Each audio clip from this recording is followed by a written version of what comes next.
Hello there, this is Jennifer Foster from the Energy Dynamic Model Academy, the place to come to find out about how we truly work. We study how human energy works, the three different sorts of human energy we gather up and we create. And if you would like to understand this and improve your experience of life, please do jump onto the website, details at the end of the video. So I'm reading this book here, and this is a special video. This is page 21, and this is all about my friend Gary.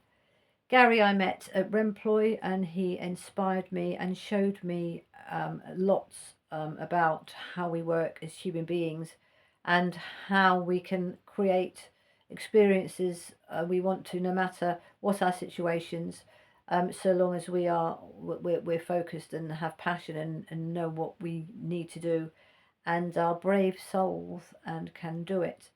And he was a great example of this and really opened my eyes. And I think of him a lot today, which is 20 years after I met him.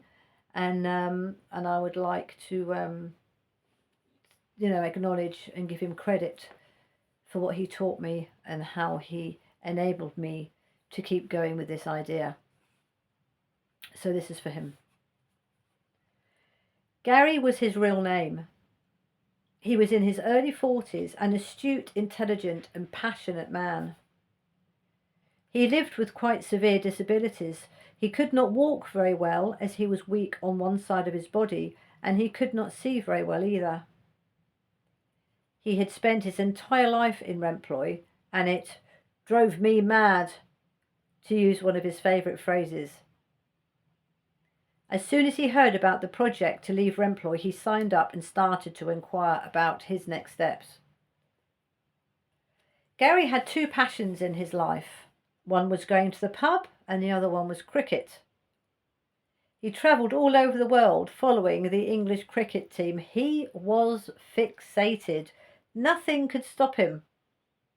One of the last journeys he ever made was to Australia to watch a test match and to see crocodiles. He'd always wanted to do this, and I am so glad he did.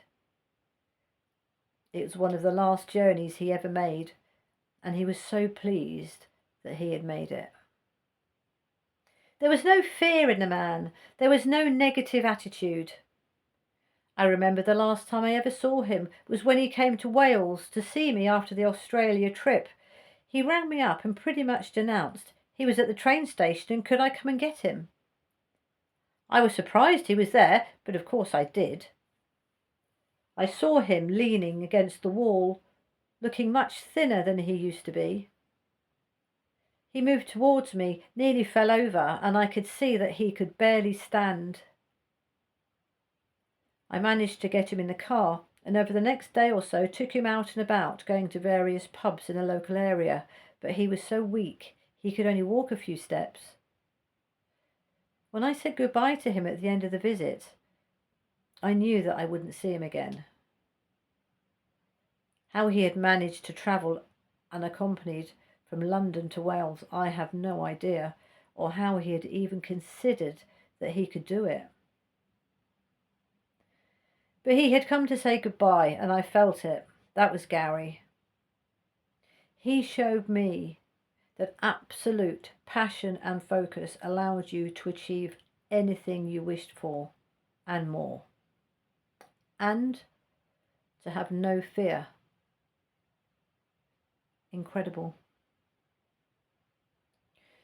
So, when I left Remploy to start the new position, managing a project to help unemployed people with disabilities to find work, and Gary wanted to leave his job there and come with me, I snapped him up straight away. I employed him as the office manager and gave him control of staff logistics, myself and two others, and paperwork duties. He had a desk in the centre of the room, and we, the other members of staff, sat in our respective corners. Every morning Gary would hold a meeting and we were all told where we needed to be and what our tasks involved. He managed all the money, dealt with the incoming phone calls and general office situation. He took away all the headaches I would have had dealing with the details. A fantastic right-hand man. I had overall responsibility for the project and designed the course we ran, the assessments, etc.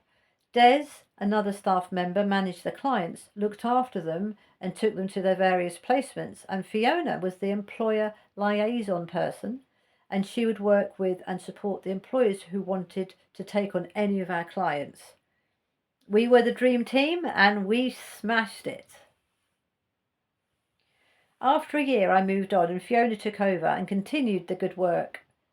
I worked for 2 other organisations who had a larger reach and simply gathered up more data so I could continue my research.